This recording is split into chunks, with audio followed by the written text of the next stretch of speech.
Mazel Morons, welcome back to the Good Guys Podcast. I'm sitting here with someone who doesn't have diabetes, but he's not against it. It's Ben Soffer. I'm into it. Give it to me. Me too. Why not? Like, it's cool. I'd wear it with a badge of honor. I'm just saying. Like, I would wear really a badge that says walking diabet. Yeah, it would be awesome. I liked the way, by the way, that you introduced the show. You went, Mazel Morons. You threw your whole chest into Mazel. That's right. It was fucking sick. And if you're just listening, I'm just saying you're missing out because Josh really put his whole heart into it, and you couldn't even see it. You non-YouTube watching scumbag. My pectorals, my upper traps, all of it. My rhomboids. Honestly, if you are diabetic, I just want you to know that while it's definitely not ideal, you're awesome. You're awesome. 100%. And one day I'll probably be diabetic. I will. And I will be your king. Oh my God. You walking around with a couple insulin syringes in your pocket and a couple of the pin prickers so you can do the blood sugar on the side? That's sick. You're going to need a fanny pack. It's sick. It's absolutely sick. I'm into it. And I'm down. But did you know, because shout out the great Dexcom, former sponsor of the Good Guys Podcast, they created a thing where it basically attaches to your arm and it gives you continuous blood sugar readings right to your phone. So have you seen that guy on TikTok, Josh, that eats something and tells you where his blood sugar moved? You've seen him. Of course, to which I always want to respond, let me guess. Yeah, hilarious. Yeah. But I just saw one that was particularly stupid. He's eating a sandwich, and he eats the sandwich in 5 minutes, which he says is quick. I've never eaten a sandwich in more than 5 minutes, but he eats a sandwich in 5 minutes. A normal sandwich, white bread, some fillings, but nothing too thick. Not like a Katz's Deli. A regular homemade sandwich. Eats it in 5 minutes. Shows that he had a big spike, and he said it's because he ate it too fast. He then says, let's see what would happen if I ate this same sandwich in 30 minutes. What are you, nuts? Who's spending 30 minutes eating a sandwich? One bite. It's 3-4 bites max per half. So we're talking about what, Josh? What, 3 minutes per bite? Impossible. And yes, it was 10 degrees less on the blood sugar spike. 10 degrees less. Okay? But what are we doing? You're not eating a sandwich in 30 minutes. Please. I'm such a glutton that I'm standing over the island or over a sink or over the stovetop. I'm huffing the food into my big fat face.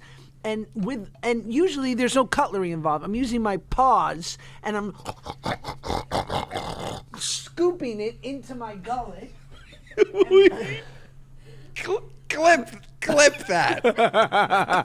Josh, you have no idea. It looked like you were guzzling a huge cock. That too, babe. And again, if you're not watching on YouTube, what are you, nuts? You are missing out. Josh, recently, we didn't discuss this, but for the break fast of Yom Kippur, the Jews' day of repentance, yes, I ate way too much food. Way too much. Wait, let's dress it up for our Gentile listener. Well, we have one here. Olivia. Yes. Do you know about Yom Kippur and the break fast? It's a big meal. You're breaking your fast? Correct. That's about all I've got. By the way, that's it.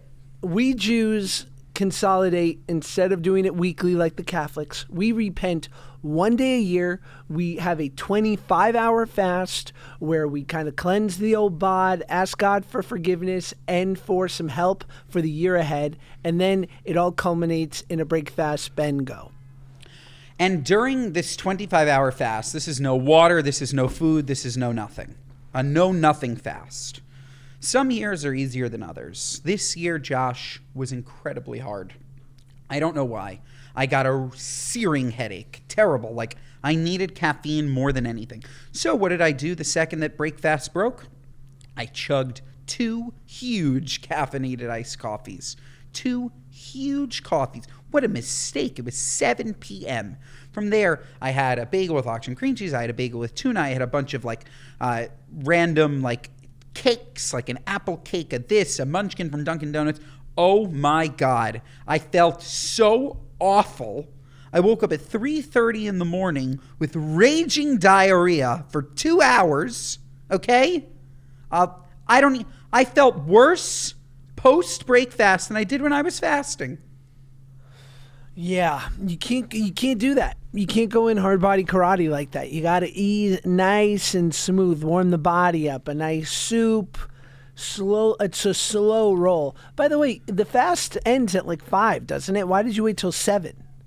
Technically, it ends at sundown. 7. That's not sundown. Yeah, it is. It's mid-October. It was 7 o'clock. You can look at it. All right, I trust you. You're a better Jew than Yeah. I. I plan to not fast. Not better. I hate that term. No better, worse, nothing. But what I say though, it's 25 hours. So as long as you did as long as you did 25 hours, whatever hours you picked, it's fine. But technically, it's supposed to be sundown to sundown. I planned to fast, and then I just said, absolutely not. I woke up and I was like, you're not observant. I'm culturally a Jew. I love being a Jew, but I was like, nah. And I popped open my favorite thing. I start the morning, my son wakes me up anywhere between 5 a.m. and 6:30 a.m., the little one. And so I get up, and the way that I'm able, my system is, I pick him up, I go, did you have good dreams? He goes, yes. I said, did you dream about Elmo? He goes, yes. I don't believe him. So I put him in my arm. We go down. I get his bottle out because he likes a nice swig of milk in the morning. And we sit on the couch, and I have a frosty cold, either Prime energy drink or a Lonnie energy drink. And we just watch Arthur. I'm sucking down that ice cold lemon lime or special cosmic breeze, random ass flavor, sugar-free energy drink. And it just gets me going. Do you know why we fast? Do you know the story of Yom Kippur? I do, you want to? But the listeners do you want to don't. know the story? Yeah. Do they want to know? Yeah. So God came down with the twin tablets, our 10 commandments, and this was right when the Jews were freed from Egypt, and came down, gave them to Moses, for Moses to go and give to the Jews. And he came, and the number one thing in Judaism is we don't bear false idols. We don't worship things other than God. It's God. We don't have a God of the sun, a God of the moon, a God of the twigs, a God of whatever. We don't have that. Monotheism, one God, don't bear false idols. And Moses comes down, and these Jews are dancing around the golden calf. So God says, no, I'm out. I'm done with these stupid Jews. I'm done with them. They are no longer my people. And Moses says to God, he says, if you're done with these people, God says, I'm done with these people. Moses, we're starting with you. You're the only good Jew left. You're going to start a new Judaism. And Moses says, if you're willing to cut off an entire community because of one singular transgression, I don't want anything to do with you. And Moses then made a twin tablets himself. And God said, okay, let's give them one more chance. One more chance. And that was Yom Kippur. So what the fast represents for our non-Jewish listeners is if you've had like some transgressions during the year, the sort of moral of the story is you're still Jewish and you're still welcome. We'd love to sort of talk about the transgressions and make sure that you'd like to correct them, ideally, but the same way that idea that Jesus died for our sins in Christianity, Moses sort of stepped up for our transgressions on Yom Kippur. This episode of the Good Guys podcast is brought to you by Cook Unity. Folks, we've spoken about this before. As celebrity chefs, everybody relies on us to deliver the best. They want us to be innovative. They want us to make the most delicious tasting, fantastic meals, but also they don't want it to be the same thing every day. They want newness, right? They don't always want like Greek chicken. They want something else. I'm in a dinner rut, folks. You're probably in a dinner rut too. When you make this many meals, you're bound to be in a dinner rut. And that's where Cook Unity comes in. I went on there the other day, folks. I got this absolutely delicious, fantastic coconut wasabi cod. It was fantastic, delicious. It was gorgeous stir-fried quinoa. It was just beautiful. I also recently got their rainbow green salad with grilled salmon. They have so many amazing options to choose from. Flank steak, seared shrimp, blackened shrimp and pancetta risotto. Hello. That sounds absolutely fantastic. And folks, that's because these meals are made by dozens of chefs offering a wide variety of cuisines, over 350 meals, okay? You can browse the platform by protein, chef, cuisine, dietary needs, and you're gonna find foods that you absolutely love, made by chefs that are from TV. Who doesn't want meals designed by a TV chef in 5-star kitchens? Their roster of all-star chefs include Food Network alums, James Beard Award winners, and acclaimed restaurateurs, balancing flavor and nutrition in small batch meals, sent fresh, never frozen.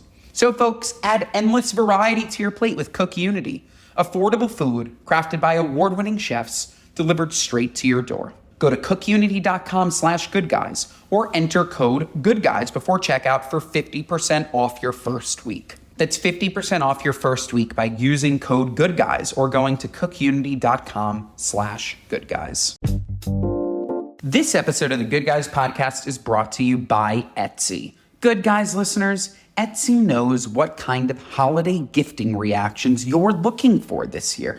You want squeals of delight, happy tears, spontaneously written songs of joy, right? You want somebody to open your gift and say, oh my God, they spent so much time thinking about me, as opposed to just getting them the same thing over and over again. Oh, cool, you got me a sweater? Yeah, do you really care about me? No, the gifts that you get on Etsy mean that you actually care about the person. It means that you went beyond just the normal everyday gift that everybody's getting and looked for something from a seller that was unique, maybe handmade, handpicked, designed gifts from small shops on Etsy. Folks, I know that when I'm shopping for a gift, I want to make it personal. I want this person to know that I really thought about them when I got it, especially around the holidays. We all know that last year I got my sister-in-law Margot for Secret Santa, a terrible gift. I thought it was great. It was a cameo from this celebrity. If you know, you know. But she didn't like it so much. So this year I went on Etsy and I got her something that was so her.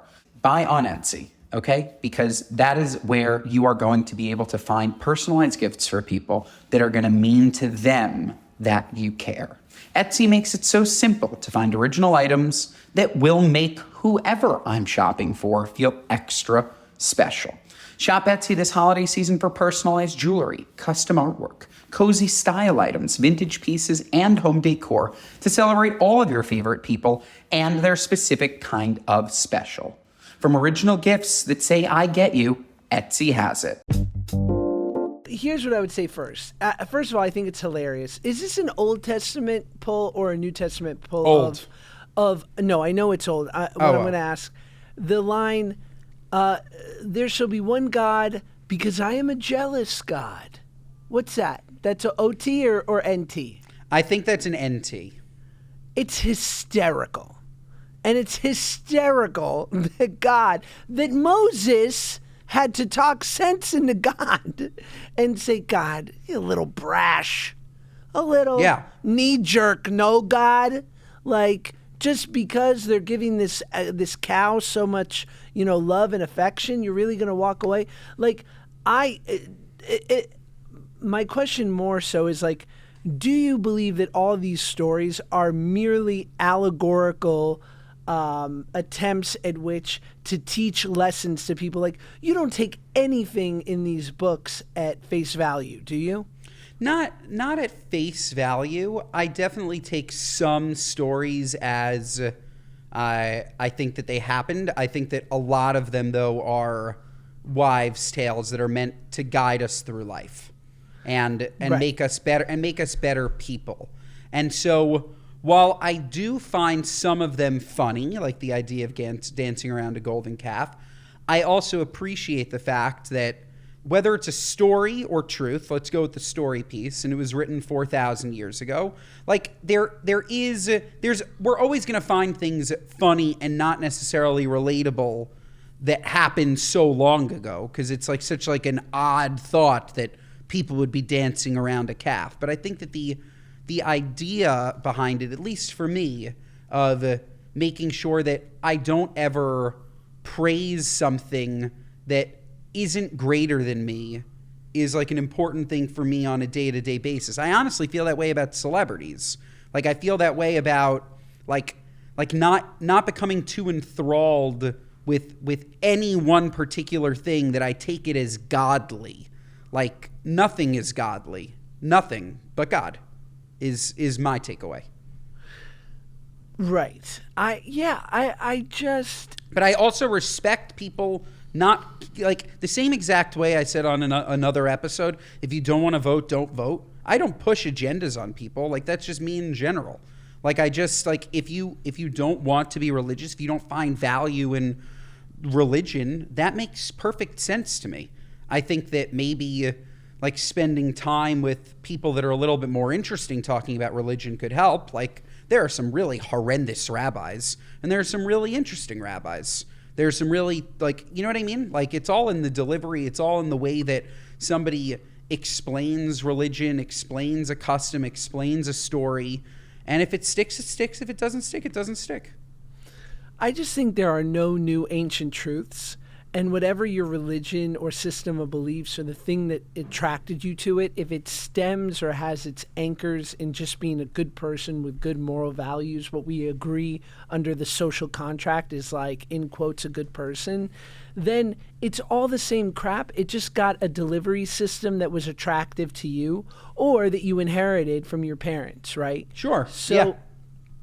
So like, I think all those stories are not based in reality, but I think that people got together and were like, how can we tell these truths in a way that's easily consumable, right? Yeah, and totally.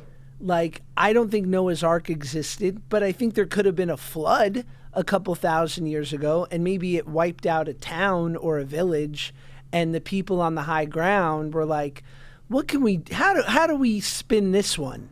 You know, Mordecai, let's spin this. We got to let's make something good out of this terrible thing that happens. He's like, I know, get out the quill. You know what I'm saying? Get out let's write something down.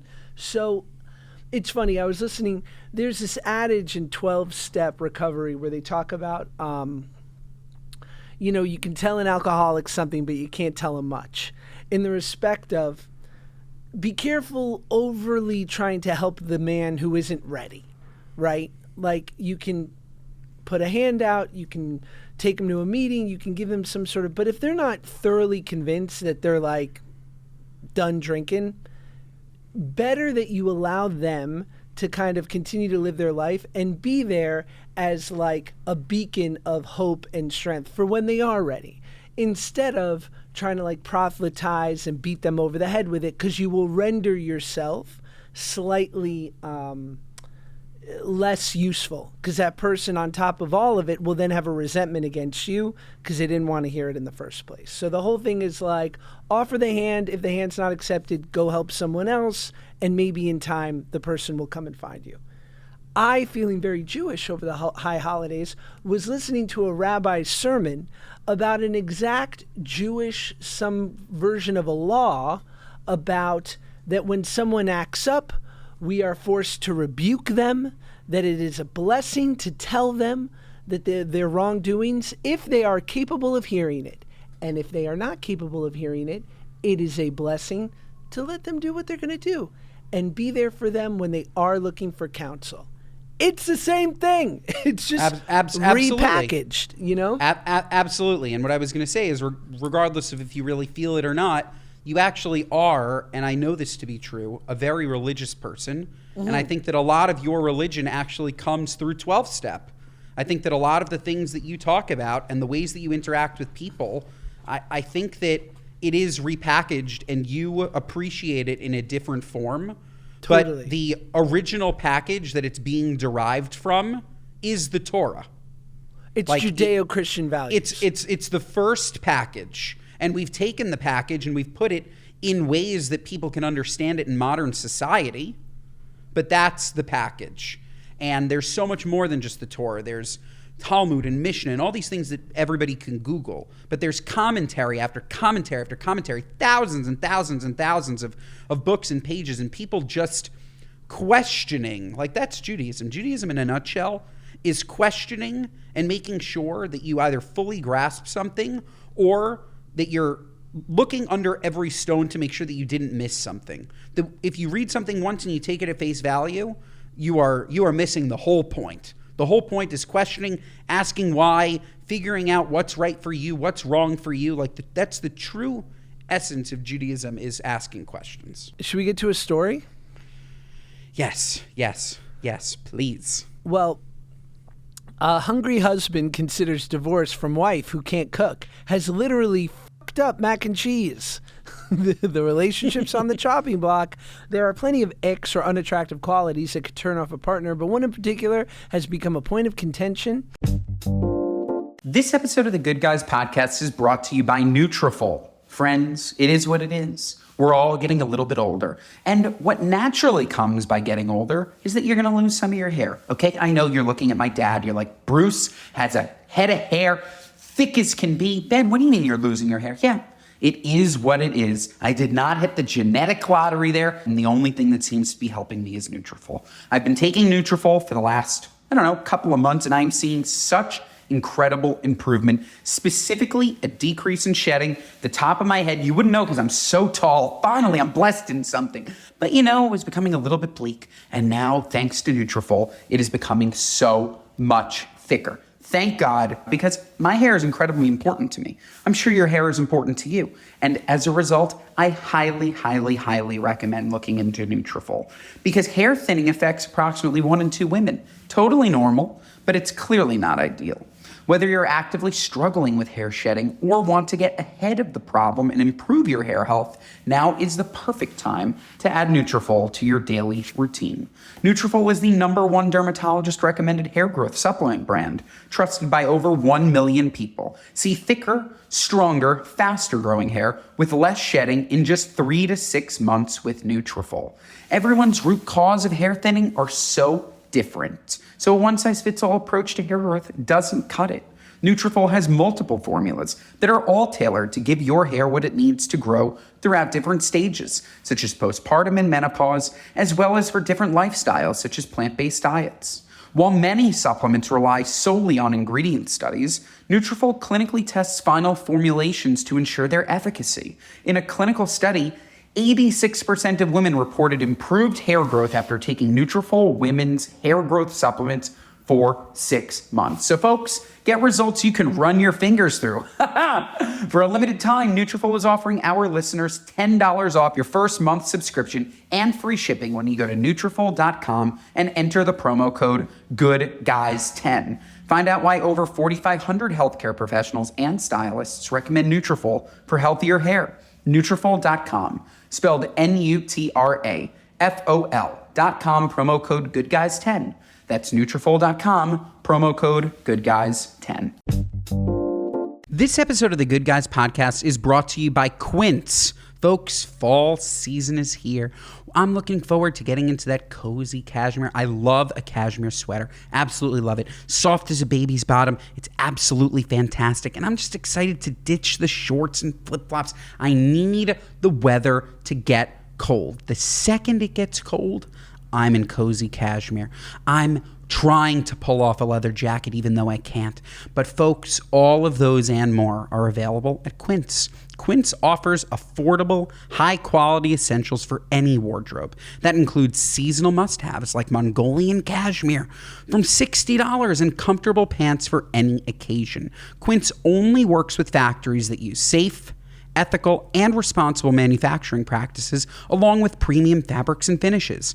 And they partner with them directly, cutting out the cost of the middleman and passing the savings on to you, on to us. We love savings. That means Quince items are priced 50 to 80% less than similar brands, so you can update your look without breaking the bank. Folks, I love Quince. Go on Quince, find a beautiful cashmere sweater, check out quick, easy shipping. It is amazing, and I'm telling you, the quality for the price, it cannot be beat. So, folks, if you want to be like me, upgrade your wardrobe with pieces made to last with Quince. Go to quince.com/goodguys for free shipping on your order and 365-day returns. That's QUINCE.com/goodguys to get free shipping and 365-day returns. Quince.com/goodguys. A man off Reddit reported, overall, things are great. But one thing that's been bugging me is that my wife doesn't know how to cook, the 28-year-old man said. I've always been the one to handle meals, which I was fine with in the beginning because I enjoy cooking. However, he said it's become a burden. She can literally F up mac and cheese, like the box stuff. And he's calling it a potential deal breaker. I see no issues. Well, because you're a chef. I see no issues. Look, everybody has responsibilities. You saw when you married your wife, you knew that she couldn't cook. You were the one who cooked. You said that you liked it. If it's becoming a burden, order in. Order in. Okay? Order in a couple nights. Bring home a pizza. Okay? But don't make her feel bad because she can't cook. She can't cook. It's not for everybody. Not everybody has the patience. Not everybody cares. So I don't know. Josh. I think he's wrong. Unless she's not pulling her weight in other areas. This is a marriage. And in a marriage, people do things well, and the other person's supposed to compliment by doing other things well. Not everybody can do everything. So, I don't know. I usually make my son's toast in the morning. My son just loves like plain, beautiful sourdough toast with butter and a little jam. Sometimes he'll do like a yogurt granola. But every now and again, I make Megs, maybe a pancake, something cooked. When my wife comes downstairs and sees me, I'm fucking whisking, I'm flipping. She glitches, and she is turned on. She won't admit it, but I know. She sees me, please. It's like she's dating Jeremy Allen White. She loses it. Yeah, well, that seems like you need to cook the hot stuff more. I'm speaking for Max. There's just so much sourdough and butter a man can take. Olivia, how do you feel about a guy cooking? I appreciate it. I don't think, like, similar to Ben, there should be no, like, assignments of who should do what in a relationship. I think it's some, like, give and take depending on the people. But it's been, I will say, beautiful to watch Ethan evolve as a chef over the years. I remember when we first started dating, he put just leftover freezer fettuccine Alfredo and broccoli in a paper bag and stapled it shut. So anything that's, like, up from there is honestly a win for me. This Ethan, I'm falling in love with him. He's a charmer. He sounds fantastic. But yeah, I don't know. It's just if you like to cook, then great. You do the cooking. If you don't, now nobody talks about if nobody can cook. If nobody can cook, I want to know what they do. I want to know what those people do. Are you ordering in every night? Is that what you're doing? Are you getting like a Factor meals or like one of those like pre-done meals? Are you eating a lot of pizza? Like, that's the real question. If no one cooks, what are you doing? So let's say there was life school, because I think about this a lot. Like, what would be some prereqs? Like, Bourdain talked about this a lot. You should be able to cook 5 different things, I believe, for your family and friends. And it doesn't have to be wild, but like one good chicken dish, one good fish dish, one good meat dish, a great salad, and a great pasta. Don't you agree? Yes, but it's the same exact thing. Like when I meat somebody that doesn't have their driver's license, I'm like, are you okay? Right. Learn how to drive. Learn how to ride a bike. Learn how to cook. Like, these are very basic things that, like, if you didn't have like immense privilege, you would need to learn for survival. Right. Like, honestly, I'm backtracking. People who can't cook, it's nuts. It's nuts. Learn to cook. I think some very basic banking is necessary. I think you should know how to jump a battery in a car and change a tire, ideally. I was going to say, I didn't even know what jump a battery meant. I didn't even know. So I got to do that. And I don't know how to change a tire. I don't. I know how to change the coolant in my car. I'm a coolant master. Because you just pour it. Yeah, well, you also got to know where it is, okay? But you gotta gotta know be where it is. you gotta let the car cool down first, right? What do you mean? I don't take my hand and put it on top of the scorching hot 2,000 degree thing? People do that. Yeah, those are the same people that need Cameron Diaz to tell them to vote. Yeah, I think all those. I'm trying to think of other like important things, But yes, there should be just like a very basic life course that you must take. And now in the age of the internet, this could be incredibly easy. This could be an online class that's given out where people just learn the absolute basics, how to file your taxes. We should all know how to do this before it's cripplingly too late and you're afraid. Like, you should know what taxes are before you have to file them. You should. Word up. Well, I don't know if you know this, but there's a teacher offering extra credit to students who don't use the bathroom. Parents livid over barbaric policy. A California educator has been accused of cruelty after awarding bonus points to students who don't take a bathroom break during class. My daughter's math teacher has a rule that they only get one bathroom pass per week, and if they don't use it, they get academic extra credit. Awful. Awful. I fucking hate this. I hate it. Because if you, let's say that you are abusing your bathroom privileges, Josh. You're bored in math class, you want to go outside, and you want to pretend that you're taking a dump, but really you're just sitting there trying to pass the time. That's on you, and you're going to fail. Like, what's the problem? What is the issue? I don't understand. And then it brings me to the only thing that it must be is in, I believe, the public school system. If you don't have a certain grade point average as a class or as a school, I think you don't get as much funding, or you don't get as much. I'm pretty sure that achieving excellence on a broad level helps either the school get funding. You can, if I'm wrong on this, let me know. But I think that that's the way that it works. And all that I have to say is, if the kid's going to fail, let the kid fail. Let him fail. If the kid wants to stay and listen to the lecture, then they're going to pass and they're going to do great. But I don't know, like punishing kids for going to the bathroom. What if that kid actually has a stomach issue? Like, what if you don't know what's going on at home? What if he has Crohn's? Yeah. I mean, I imagine that would have been disclosed early on, but Maybe sure. he doesn't know he has Crohn's. Early Crohn's. Early Crohn's. Title. Early onset Crohn's. Speaking of Am I right about the public school system in that, or did I make that up? Yeah, I think everything is contingent on their funding. Like, they mess up a little and their funding goes. Yeah, like everybody needs to really succeed for them to be like a well-funded great school. Yeah, absolutely. Yeah, so that's why they're making these kids. They're chaining them to their desk, shitting their pants so that they get a couple extra bucks. Oh, you don't want to get me started on the public school system. Do you want to? We've talked kind of seriously about religion in this pod, but I'll go serious again. Yeah, do it. It's rare, but look, this is what you get from us. You never know what end of the spectrum we're going to land on. I really believe in public schools. I'm a big fan. I like them. They are the bane of existent schooling for parents in California.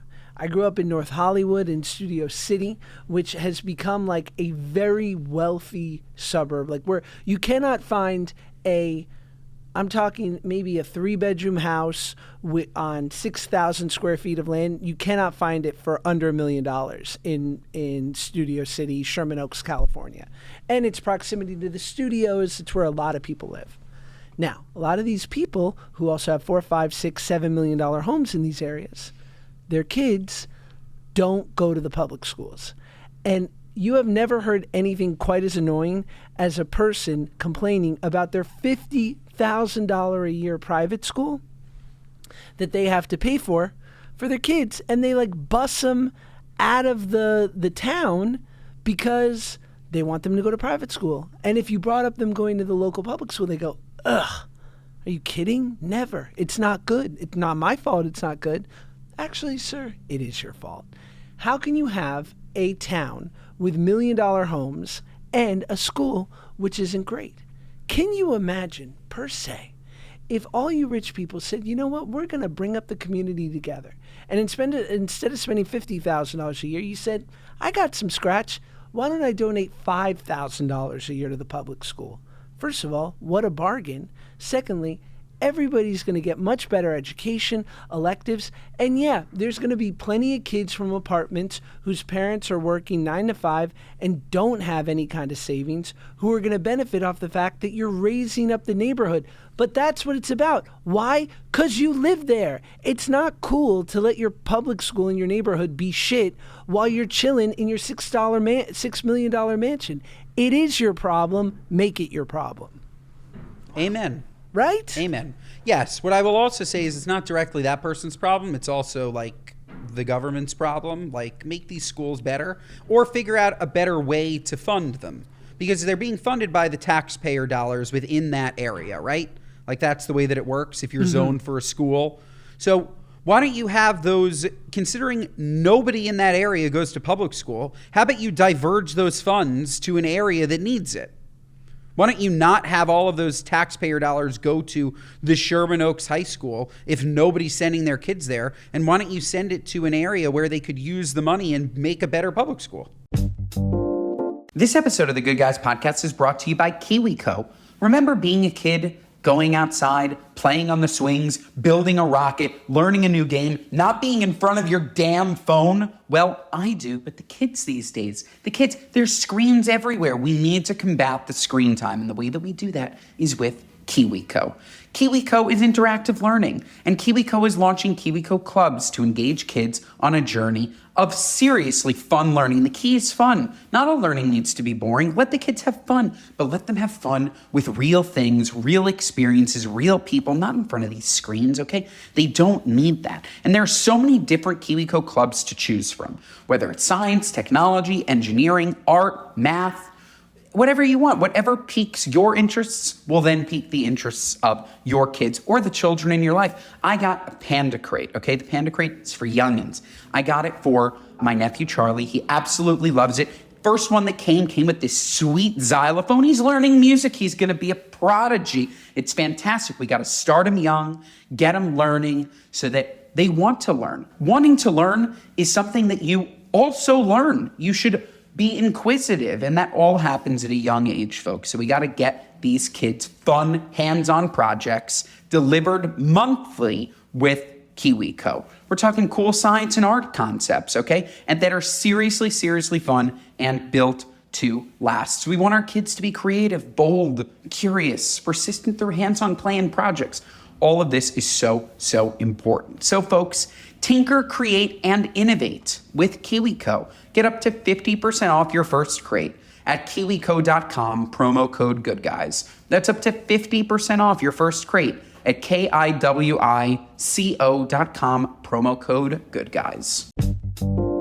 This episode of the Good Guys Podcast is brought to you by our friends at Metrovac. You know I love discovering those hidden gems, the companies with real heart and history behind them. And today I've got something special for you. Folks, Metrovac is a Jewish family-owned, thank God, American manufacturing company that's been changing the vacuum cleaning game for over 85 years. Yup, 4 generations later, and they're still bringing you the kind of legacy and craftsmanship that's rare to find nowadays. Metrovac just launched something that I think you're going to love. I love it. Claudia in particular loves it. A cordless hand vacuum. How cool is that? Now Metrovac isn't new to the hand vac game. They've been manufacturing them for decades, always pushing their innovations to the next level. But with this latest model, they've taken their powerful, tried and true all-steel hand vac and cut the cord, folks, bringing you all the performance you expect now in a cordless version. And let me tell you, this thing is a game changer. It's lightweight, portable, available with 2 interchangeable battery packs, and has 3 power levels, making it perfect for any job, anywhere. You know, we're spilling dog food on the floor all the time. Sweep that up, sweep it up. Cordless vac from Metrovac. Claude absolutely loves it. So if you're looking for top-tier quality with a real family story behind it, check out Metrovac. Metrovac is offering our listeners 10% off all machine purchases. Head over to metrovac.com and use the code GoodGuys at checkout. And don't forget to follow Metrovac on Instagram and Facebook. to stay up to date with Metrovac family, their latest products, and more. That's metrovac.com, promo code GOODGUYS. Look at us, man. What a team we would be if we were like, I don't think president, but I think we could be like the secretary of Meshuggahs. Yeah, because we listen and we question, Josh. That's right. We listen and we question. And we don't take anything at face value. There's always a better way to do something. And always. As we know, the Jews were always questioning. Always. Should we do a speak pipe? Yes. Great. Let's get out of this school talk. Kristen. Hi, Josh and Ben. My name is Kristen, mid-2024 new moron, and wanted to say love the podcast. I have a question for you guys. I want to know what you think about the time kids have to wake up for school. And I walk my dog every morning before I go off to work, and it'll be like 7 o'clock in the morning, and I'm looking at these like elementary school kids like waiting for their bus stop, and I'm like, okay, I've been up since 5 a.m. What time did you get up? Because that's insane. You're so young. I don't know how your brain is thriving right now. My brain barely thrives at that time, and I just think it's crazy these kids get up so early to go to school. And I feel like it's different for high school kids because it kind of prepares them for like life and getting up early in the morning. Thank you, Kristen. Let's stop talking about schools and start talking about schools. Yes. I knew that was the next speak pipe coming. I don't know why. It is funny and sad, like when you're out of the house early in the morning and you see this literally 4-year-old with a backpack at 7 o'clock in the morning. Like, I think that I don't know how to solve this problem. This podcast episode is all about solving problems. I don't know how to solve this problem, but I do feel that up until the age of literally 14, you need like 12 hours of sleep a night. Like, I remember I would go to bed at midnight on a Friday night, and I would wake up at noon on Saturday, and it was normal. Like, my parents let me sleep as long as I needed sleep.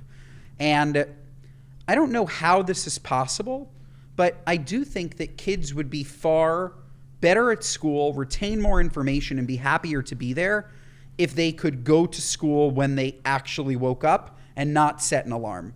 The idea of setting an alarm just ruins your day.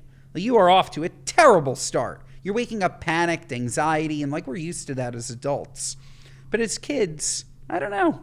I agree. It's probably the schedule is based around parents' work schedules so that they can drop off and pick up. But if in high school, I could not wake up. Like, my body felt like I was dying. Granted, it was carrying an extra 100 pounds, and I needed to drink a Diet Coke before I was even able to open my eyes because I was in constant sugar withdrawals. But nevertheless, can you imagine if school started at 11 to 5? Yeah, like just perfect. Just like when they are naturally up and ready to give the most. Like, I don't know. I think it's interesting. I think it's interesting. Yeah, so I agree with you, Christina. This is a shanda, and we need to solve the shanda. This is a Shonda Rhimes, my favorite TV creator. Next one from Madison. Okay, hi Josh and Ben, first time caller, very long time listener, and massive fan. I'm going to keep this super, super brief. I am 1 week away exactly from delivering my twins. These will be my first, and we're having a boy and a girl. And with Josh, you being such a great dad, and Ben, you being such a great dog dad, I was wondering if you guys have any advice for my husband and I becoming first-time parents. Thanks, you guys. Also, excuse the breathiness. I am very, very pregnant, and just doing anything gets me quite out of breath. Bye. Ugh, we love you, Madison. I get out of breath for just speaking. Like, you sounded great. Thank you for calling in. Thank you for insulting Josh by equating me being a dog dad to him having 2 real sons. Josh, I'll turn it over to you. I'll turn it over to you. Give her advice. Congrats on your beautiful twins. That's amazing and hard. Oh, are you in for it? It's going to be an interesting couple months, but it's going to be awesome, especially when they're like 1.5 or 2 and they start playing with each other for real. Oh, my God. It's game changer. Congrats. What kind of advice did she need? Anything. Anything? Yeah, just like advice on being a first-time parent. Oh, look, we learned it from you in this episode. Make pancakes. Make the hot stuff. Don't wake them up. Let them sleep. Get a night nurse, if possible, if you can afford one for the first month or 2. Because that's, to me, the thing that just is the hardest part is dealing with the lack of sleep. My wife and I can only talk to my experience. We did shifts. So I would stay up with the baby till about midnight-ish. And then my wife would fall asleep around like 8 or 9. And then I would go to bed at noon or at midnight. And then I'd wake up around 6-ish. And then I would take the early morning. So my wife would be up between 12 and 6, which was rough. But she knew that she could get in like 3 or 4 hours before that and 3 or 4 hours before or after. And then I could wake up with the kids and then go to work and not feel like a total zombie. So just make sure you and your husband are nice to each other. And, what do they call separate and conquer? Sure. Divide and conquer. Yeah, that one too. Sure. Yeah, that sounds like good advice. It does. Twins. Wow. Twins. Amazing. A Amazing. mazal tov. Amazing. This next one's from Sydney. Hi guys, my boyfriend and I of a few years are moving in together this weekend, and I was wondering if you have any advice on living with your significant other. Love the pod. Thanks. Bye. Be careful. I mean, make sure that the person you're moving in with is great and awesome and gets you. I can't even imagine Josh living with somebody that, like, I didn't like. Like, what a disaster that would be. But make sure that they're family. And I mean that in, like, more than the sense of blood. Like, you know it. Like, you want to live with your family. You want to live with somebody that really gets you, that you're comfortable with all the time. And then it'll be great. So, I don't know. Advice is make sure that they're the right person before you do it. Love that. And one more. And by the way, if you want to leave us a speak pipe, go to speakpipe.com/goodguys and we'll answer your questions. Let's hear from a fun person named Krista. Hey, it's Krista from Wilmington, North Carolina. I strictly have a what are you nuts at gift giving for weddings because we just had our wedding in April. And everyone at the wedding I know is, well off, not anyone homeless, no one struggling. I think approximately probably 33 to 40% of the people that we invited and attended gave us gifts. What are you nuts? And I've heard this from other people my age recently, that people are not giving gifts to the bride and the groom. How old? I don't know how old she is, which plays a huge factor. Old enough to legally marry. Yeah, but like she could have gotten married if she's 23 to 25 and she has a bunch of 23 to 25-year-old single friends that are showing up. These kids are stupid, and they're going to forget. It's not malicious. They need to know. They do need to know. You need to give a gift. And you need to give a serious gift that at minimum equals what you think they spent to have you there. That's the way that I judge it. The minimum is how much money the bride and groom spent to make your plate is the minimum. And then if you love them, it goes up in increments based on how much you love them. And of course, it goes without saying, if you attended their wedding first, the minimum is now whatever they give you. Totally. It's almost as if you're getting married and then your friends are in relationships. You should all look at each other and go, how about no one gives nothing and we just cancel it out? Yeah, you could do that too. That's not bad. No, it's not bad at all. It's not. I'm just saying, Josh, you never got me a wedding present. It's fucked up. I didn't know you then. This is true. Yeah. This is true. You must bring a gift. I would go as far to say you should bring a gift to every birthday party you go to. I know people get older. You don't bring a gift. My buddy, shout out the great Brian Tenenbaum, recently had a party. 35th birthday, I brought him a present because it's the Where was the party, Josh? At a bar, at a karaoke bar. See, that's very nice of you. Very nice of you. But I will say that the odds that gift made it home with him are slim. Listen, you get a gift card from Peck, you throw it right in your pocket. You think I'm buying physical gifts? I'm gift card man. You're a gift card man. No, this is a good gift. This is good. I was going to say, I agree with you that the birthday, you definitely get somebody a present if the birthday party's at their house. But I always feel a little strange about the bar night gift, unless it's a gift card. A gift card's good. Or a couple of C notes. You ever just hand somebody a wad of cash? Oh, it's the best. The best feeling ever. I don't want to give anything away, but Olivia, it's going to look good for you come Christmas time.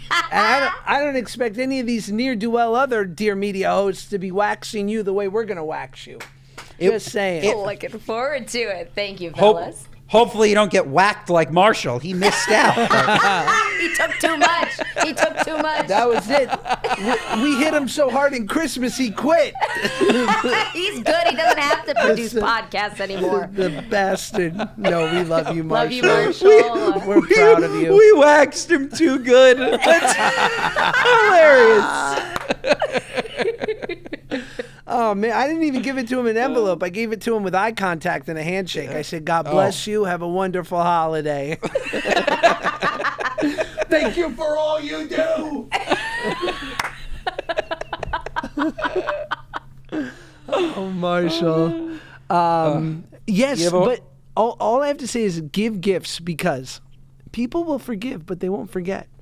My friend, one of my greatest friends in the world, and I'm calling him out because he listens to the pod. Kid David, you didn't give my wife and I a wedding gift. You thought I forgot 7 years later. I didn't, and I love you still the same. But look at me, not forgetting. No, I have the exact same thing. Exact same thing. I have best friends that did not give. I'll never forget. You never forget. Ever, Victor. Never. Never forget. Victor. Never forget. Never forget. Unbelievable. You have a What Are You Nuts? I do. Our What Are You Nuts moment of the week is gripes with people, places, and things currently sticking in our craw. And mine is, I was walking home yesterday. The great Salt and Straw ice cream store has something called Candy Copia. It's a once-a-year ice cream flavor that's only available in October. It's like that best ice cream flavor with all like the different Twix and Reese's and Snickers, crunched up, thrown into a base of ice cream, delish. But Salt and Straw makes the Twix. They make the Snickers. It's homemade candy in like a butterscotch-y ice cream base. It's sick. It's sick. So I'm walking off my anxiety late last night. I go, I'm going to go buy a Salt and Straw. Let me buy two pints. I go, my wife, she's vegan. Get her vegan flavor. You know what I'm saying? It's ridiculous. I get her the vegan flavor. I have now a brown paper bag full of these beautiful ice cream flavors. And then, as I'm almost home, it was like a Three Stooges sketch. I'm crossing a major boulevard. Boom! The shopping bag breaks open. Ice cream's everywhere. I'm stumbling around. I feel like I'm 16 again in an episode of Drake and Josh, chasing after ice cream that's rolling down the hill. What are you nuts with these paper bags? Listen, I'm all for saving the planet, but like you cannot put anything remotely with any bit of moisture in a paper bag. You look like a klutz. If you really cared about the environment, you would make a suitable alternative. Okay? Then everybody would fucking want to use it. We don't want plastic. We need plastic because it works. Right. Find me something that works. You hit the nail on the head. God damn it. I know. Kills me. I'm sorry about your ice cream. That is a complete What Are You Nuts. I ate it. My What Are You Nuts is I was recently at dinner at my parents' house. They had a bunch of people over. A couple of my sister's friends was lovely. 14, 16 people, long table, fantastic. I go to take a sip of my water. Everything's fine. I look to my left. I see My sister's friend about to take a sip of her water, and something's in her water. You know what's in the bottom of her glass? What? A Tide Pod. What are you, nuts? What are you, nuts? Apparently, my mom was doing a load of laundry as she was taking out the cups and didn't realize that there was a Tide Pod in the cup. What? There was almost a murder at the Soffer's house. There was almost a full-blown murder. Isn't that nuts? A full Tide Pod? Full pod sitting in her cup. From the laundry? Yep. Your mother sitting in her glass cup. Your mother tried to kill your sister. You just caught her. This was on purpose. Sister's friend. Yeah, crazy. I know. Your mother is Scott Peterson. Yep. This does not track, Ben, so say more. No, this is it. I couldn't believe it. Full Tide Pod. I'm like, oh. Tide Pod. Tide Pod. Okay, if I may, was it a dishwasher pod which can resemble a Tide Pod, just smaller? What the It's possible. Is it's a possible. Tide Pod It's possible. doing a renegade Tide Pod? But I will say that the Tide Pods and the dishwasher pods are both in the exact same place in the kitchen. Well, that's also what are you nuts? Is your washing machine in the kitchen? Their washing machine is downstairs. In the building. This is breathtaking. This is a not what are you track. nuts? How did the pod get into the glass? I have no idea. This is what's so nuts. It has nothing to do with laundry because it would have dissolved in the laundry. I have no idea, Josh. I have no idea. This is cuckoo. Is my mother a murderer? That is the episode title. Not a great one. No. I If expected she more was- out of Ava. A little ricin in the kugel, maybe.